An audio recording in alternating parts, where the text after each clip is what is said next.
Hello dear students of BA Part third psychology honours.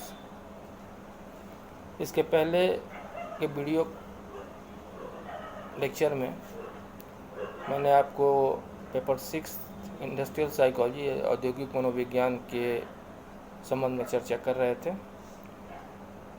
औद्योगिक मनोविज्ञान का एक नया चैप्टर यानी एक नया टॉपिक मैंने कल शुरू किया था, जिसका औद्योगिक दुर्घटना तथा उसके कारणों की व्याख्या हम लोग कर रहे थे। लेकिन कारणों की व्याख्या करने के दरमियान ही कुछ तकनीकी कार्यों के तकनीकी गड़बड़ियों की वजह से हम लोग उन कारणों की चर्चा पूरा नहीं कर पाए। आज जो जहाँ तक पिछले क्लास में चर्चा हो चुकी थी उसके आगे आज मैं आपको दुर्घटनाओं के कौन कौन से और भी कारण हैं उसके विषय में विस्तृत रूप से बताना चाहता हूं। तो औद्योगिक दुर्घटनाओं को ऐसे के कारणों को पिछले क्लास में मैं बताया था कि दो वर्गों में बांटा गया है। एक जो औद्योगिक दुर्घटना का कारण है वह है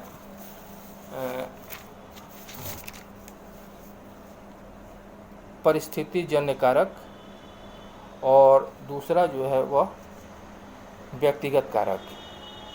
तो परिस्थिति जन्य कारक की चर्चा हम लोग कर रहे थे, उसमें से एक आध कारक बच गए थे जिसकी चर्चा मैं आज कर रहा हूँ। उस परिस्थिति जन्य कारक में एक कारक है उद्योगों का प्रकार।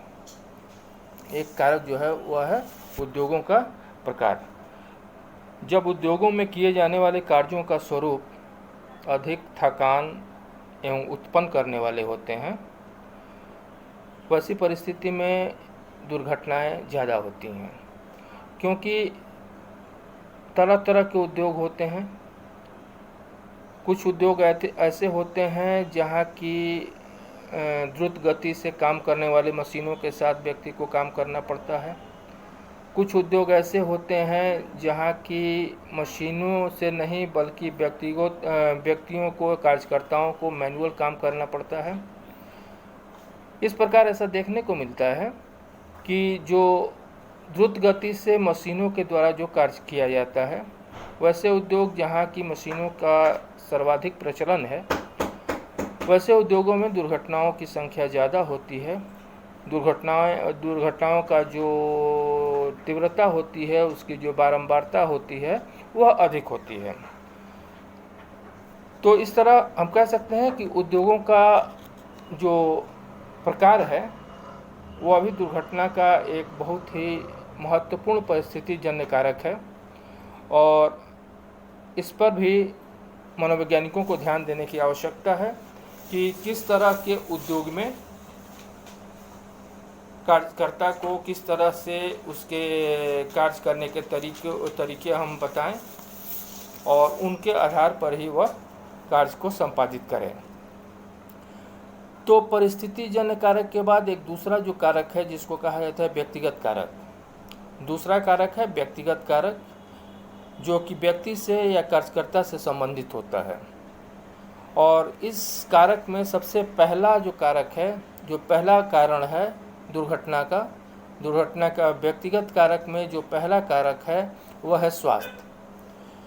क्योंकि ऐसा देखा गया है कि स्वास्थ्य और दुर्घटना के बीच एकदम सीधा संबंध होता है। एक स्वस्थ व्यक्ति जो कार्यकर्ता के रूप में काम करता है, और उसी उद्योग में एक ऐसा कार्यकर्ता हो जो अक्सर बीमार रहता हो या शारीरिक रूप से वह स्वस्थ नहीं रहता हो, तो दोनों में यदि तुलनात्मक अध्ययन किया जाए तो देखा जाता है कि जो अस्वस्थ व्यक्ति होते हैं, तो अस्वस्थ व्यक्ति या अक्सर बीमार रहने वाले व्यक्ति दुर्घटनाओं का शिकार ज़्यादा होते हैं। वे दुर्घटनाओं का शिकार ज़्यादा होते हैं, और ख़ास करके जो शारीरिक रूप से विकलांगता जिनमें होती हैं, जैसे दृष्टि उनका निम्न हो, यानी कि निम्न दृष्टि के लोग जो होते हैं, कार्यकर्ता होते हैं, वे दुर्घटनाएं ज़्यादा करते हैं। और वैसे कार्यकर्ता जो बिल्कुल ही शारीरिक और मानसिक रूप से स्वस्थ होते हैं, उनमें दुर्घटनाओं की संख्या कम होती है। ऐसा नहीं कहा जा सकता कि दुर्घटनाएं होती ही नहीं हैं उनसे दुर्घटनाएं उनसे भी होती हैं, परंतु उसकी जो बारंबारता है या उसका जो तीव्रता है दुर्घटना का, वह कम होता है स्वस्थ व्यक्तियों में। उसी तरह से दूसरा जो इसका कारण है व्यक्तिगत कारक में, वह दूसरा कारण है मदिरापान एवं औषधि seven, alcohol and drug use. सामान्यतः ऐसा देखा गया है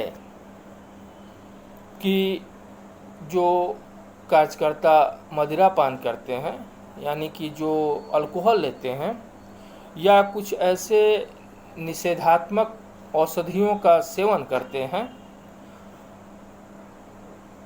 वे कार्यकर्ता दुर्घटना ज़्यादा करते हैं। क्योंकि एक व्यक्ति है, एक मनोवैज्ञानिक है जिनका नाम है क्वान ने एक अध्ययन किया और उस अध्ययन में देखा उन्होंने कि जो कार्यकर्ता मदिरापान या जो निषेधात्मक दवाएं हैं उसका यदि वे सेवन करते हैं तो दुर्घटनाओं की जो संख्या है, दुर्घटनाओं की जो तीव्रता है, दुर्घटनाओं की जो बारंबारता है, वह 3.6% सामान्य कार्यकर्ताओं से ज़्यादा होता है।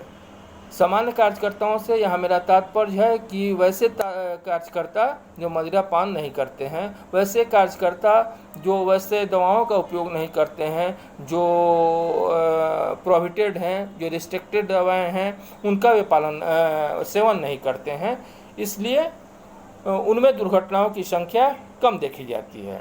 वैसे जो रोड एक्सीडेंट्स होते हैं, जो सड़क दुर्घटनाएं होती हैं, उसमें आधे से ज़्यादा सड़क दुर्घटनाएं ऐसी होती हैं जो कि गाड़ी चलाने वाला व्यक्ति, जो ड्राइवर होता है, वह नशे की हालत में होता है, वह नशा का सेवन किए हुए रहता है, वह कुछ ऐसी औषधि का सेवन किया हुआ रहता है जो कि निषेधात्मक है।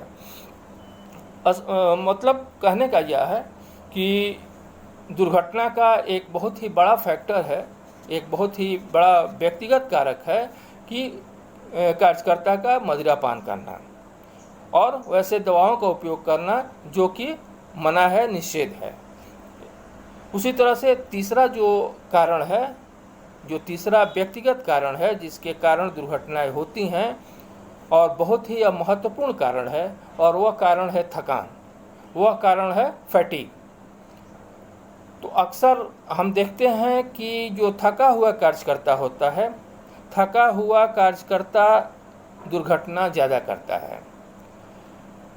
अपने अध्ययनों में सूल्ज ने भी देखा है कि यदि कार्यकर्ता से 8 घंटे काम लिए जाते हैं तो दुर्घटना नहीं के बराबर होती है, या दुर्घटनाओं की संख्या काफ़ी कम होती है, और होती भी है तो उसका जो ये होता है, उसकी जो तीव्रता होती है दुर्घटना की, वह कम होती है।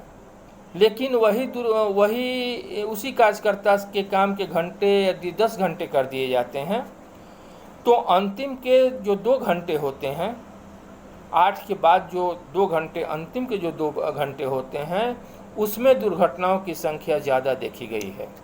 अध्ययनों में देखा गया है कि वे जो 2 बढ़े हुए घंटे हैं, उन बढ़े हुए घंटों में कार्यकर्ता जो है वह दुर्घटना ज़्यादा करता है। उसी तरह से अगला जो कारण है, जो व्यक्तिगत कारण है दुर्घटना का, वह है कार्य अनुभव, वर्क एक्सपीरियंस। स्वाभाविक है कि जो व्यक्ति अनुभवहीन होगा वह दुर्घटना ज़्यादा करेगा। यदि किसी अनुभवहीन व्यक्ति को किसी ऐसे उद्योग में लगा दिया जाए जहाँ पे कि जिस उद्योग में कार्यकर्ताओं को मशीन के साथ काम करना है, जिन उद्योगों में उसको कुछ ऐसे खतरनाक काम करने हैं, तो वे जो अनुभवहीन लोग होते हैं वे ज़्यादा दुर्घटना करते हैं।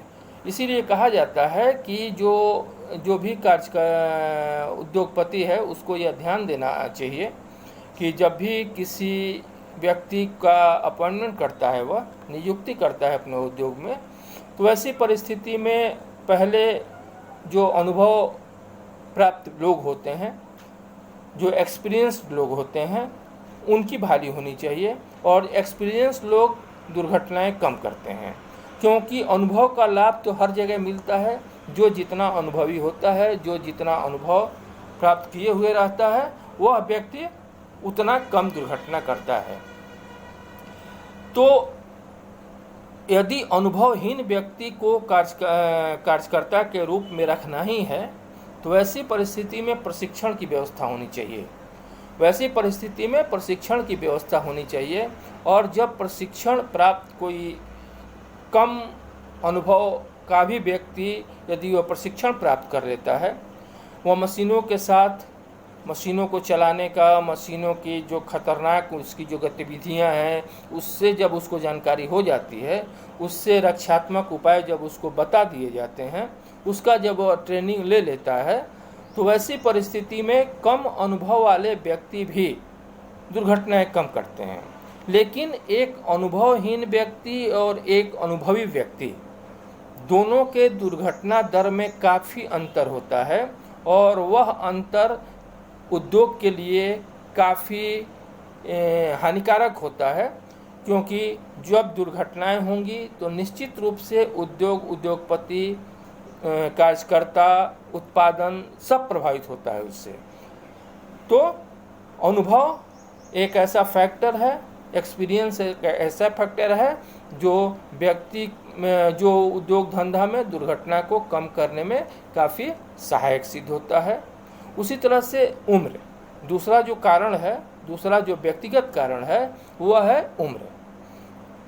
उम्र एक ऐसा फैक्टर है जो दुर्घटना के व्यक्तिगत कारक में बहुत ही महत्वपूर्ण भूमिका अदा करता है। उम्र का कम होना या ज़्यादा होना, यह अनुभव से भी जुड़ा हुआ है, अनुभव से भी यह जुड़ा हुआ है। क्योंकि यदि उम्र ज़्यादा है तो निश्चित रूप से अनुभव ज़्यादा होगा, यदि उम्र कम है तो वैसी स्थिति में उम्र ज़्यादा है तो अनुभव भी ज़्यादा होगा। तो कम उम्र के जो बच्चे होते हैं, जो श्रमिक होते हैं, जो कार्यकर्ता होते हैं, वे जब उद्योग धंधा में काम पर लगाए जाते हैं तो उनमें एक प्रवृत्ति होती है खतरनाक चीज़ों से खेलने का, यानी कि खतरा मोल लेना वह उनके एक शगल में शामिल होता है, वे करना चाहते हैं उस तरह से। लेकिन एक अनुभवी व्यक्ति, एक ज़्यादा उम्र का व्यक्ति, जो कि अपना परिवार, अपना समाज इत्यादि इत्यादि को देखकर उसके बारे में सोचता है कि यदि दुर्घटना हो जाती है तो मेरे परिवार का क्या होगा। लेकिन कम उम्र का एक श्रमिक, उसको खतरनाक परिस्थितियों से खेलने का एक शौक़ होता है।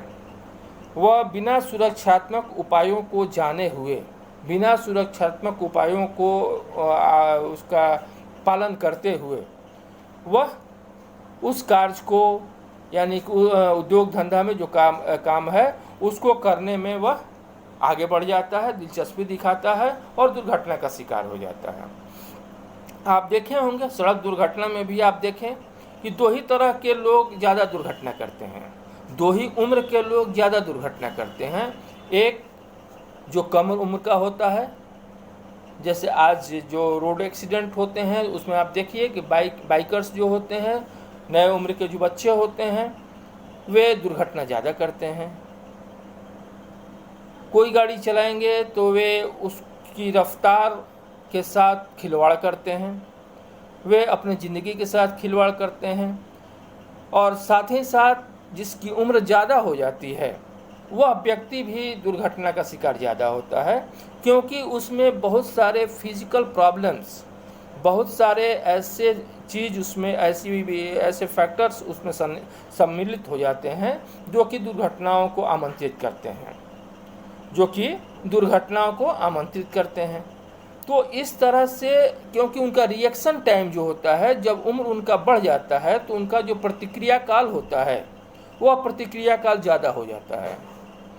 बच्चों में भी, यानी कम उम्र के लोगों में भी देखने में आता है कि उनका भी प्रतिक्रिया काल कम होता है। प्रतिक्रिया काल कम होने का मतलब आप समझ रहे हैं या नहीं समझ रहे हैं? यदि समझ रहे हैं तो सही, और नहीं तो मैं बता दे रहा हूँ कि प्रतिक्रिया काल का मतलब होता है कि जब भी कोई उत्तेजना आपके सामने उपस्थित होती है, जब भी कोई खतरनाक परिस्थिति आपके सामने आती है, तो उस खतरनाक परिस्थिति से बचने के लिए, उससे बचाव के लिए कितना जल्दी आप रिस्पॉन्स करते हैं, कितनी जल्दी आप प्रतिक्रिया करते हैं, इसको कहते हैं कि वह प्रतिक्रिया काल हुआ। वह रिएक्शन टाइम होता है कि वह उत्तेजना जो कि दुर्घटना उत्पन्न कर सकती है, वह खतरनाक परिस्थिति व्यक्ति के सामने उपस्थित होता है, और उससे बचने के लिए वह कितना जल्दी रिएक्ट करता है, कितना जल्दी वह प्रतिक्रिया करता है। तो जो कम उम्र के लोग होते हैं उनका भी प्रतिक्रिया काल ज़्यादा होता है, प्रतिक्रिया करने में देर होते हैं। खतरनाक परिस्थिति आई और ब्रेक लगाने में उनको देरी हो गया तो तब तक दुर्घटना हो जाती है। ज़्यादा उम्र के लोग होते हैं तो चाहे तो वह सिचुएशन, वह उद्दीपन, वह स्टिमुलस उनको दिखाई ही नहीं देता है, या उसके बारे में अभी सोचते ही रहते हैं, तब तक दुर्घटना हो जाती है। तो ये उम्र का एक ऐसा तकाजा होता है जिसमें कम उम्र में भी और एक खास उम्र के बाद के जो लोग होते हैं, दोनों ही परिस्थितियों में दुर्घटनाएं होती हैं। तो इस तरह से यह भी एक व्यक्तिगत कारक है दुर्घटना के घटित होने में। उसी तरह से अगला जो दुर्घटना का कारण है, जो व्यक्तिगत कारण है, वह है व्यक्तिगत शील गुण। व्यक्तिगत शील गुण में होता है कि हर व्यक्ति का अपना अलग अलग नेचर होता है, उसका अलग अलग टेम्परामेंट होता है, उसकी मनोवृत्ति होती है, उसका चित्त प्रकृति होता है। तो व्यक्ति का जो शील गुण होता है, व्यक्ति का जो ट्रेट्स होता है, उस शील गुण के आधार पर भी दुर्घटनाओं का होना और नहीं होना निर्भर करता है। क्योंकि इसमें एक शब्द आता है एक्सीडेंट प्रोननेस, एक शब्द आता है एक्सीडेंट प्रोननेस, यानी कि दुर्घटना उन्मुखता। कुछ व्यक्ति ऐसे होते हैं उद्योग धंधा में, या ऐसे भी आप देखेंगे कि कुछ व्यक्ति ऐसे होते हैं, उनमें ऐसा शील गुण होता है कि वे बार बार एक्सीडेंट करते हैं। कुछ व्यक्तियों को आप देखिएगा कि बार बार वो एक्सीडेंट करते रहते हैं, हर 2, 4, 6, 7 महीने पर, साल भर में, 2 साल में आप देखेंगे कि कभी हाथ में प्लास्टर किए हुए हैं, कभी पैर में प्लास्टर किए हुए हैं, कभी यहाँ पे उनको चोट लगा है, वहाँ पे चोट लगा है, यानी कि वे एक्सीडेंट प्रोन हो जाते हैं। एक्सीडेंट यानी कि दुर्घटना की जो ये है, जो ट्रेट्स है, जो शील गुण है, उस व्यक्ति में समाहित रहता है। और कुछ व्यक्ति ऐसे होते हैं कि पूरी ज़िंदगी वे काम कर लेते हैं फैक्ट्री में, पूरी ज़िंदगी पूरा अपना कार्यकाल वे गुजार लेते हैं फैक्ट्री में, लेकिन कभी उनसे दुर्घटना नहीं होती है। तो निश्चित रूप से यह एक व्यक्तिगत भिन्नता है, यह व्यक्ति के शील गुण पर निर्भर करता है कि वह दुर्घटना करेगा या नहीं करेगा। यदि दुर्घटना उन्मुख व्यक्ति है, यदि एक्सीडेंट प्रोन व्यक्ति है, तो वह दुर्घटना बार बार करता है, और वैसा व्यक्ति जो एक्सीडेंट प्रोन नहीं हो, जिसके शील गुण में ये चीज़ शामिल नहीं हो, वह दुर्घटना कम करता है या नहीं के बराबर करता है। इस तरह ये उपरोक्त जितने भी कारण हम लोगों ने देखा, जिससे स्पष्ट है कि इनमें कुछ ऐसे कारक हैं, कुछ ऐसे कारण हैं जिनका संबंध कार्यकर्ताओं के व्यक्तिगत कारकों से होता है, कार्यकर्ताओं का उसका व्यक्तिगत कारण है, उसके कारण होता है, और कुछ ऐसी स्थितियां होती हैं, कुछ ऐसे कारण हैं जो कार्यशालाओं की अवस्थाओं पर निर्भर करता है कि कार्यशाला की अवस्था कैसी है, काम करने का जो सिचुएशन है, काम करने का जो प्लेस है जहाँ पे कार्यकर्ता काम कर रहा है, जिस मशीन के साथ काम कर रहा है, इत्यादि इत्यादि, वह उसका स्थिति क्या है, उस स्थिति पर निर्भर करता है कि वह दुर्घटना करेगा या नहीं करेगा। तो आज हम लोगों ने इस चैप्टर को, इस टॉपिक को पूरा किया कि दुर्घटना क्या है और दुर्घटना का कौन कौन सा कारण है। अब इसमें एक क्वेश्चन और बनता है कि दुर्घटना क्या है और दुर्घटना का निवारण क्या है, उसको कैसे रिड्यूस किया जा सकता है, कैसे कम किया जा सकता है।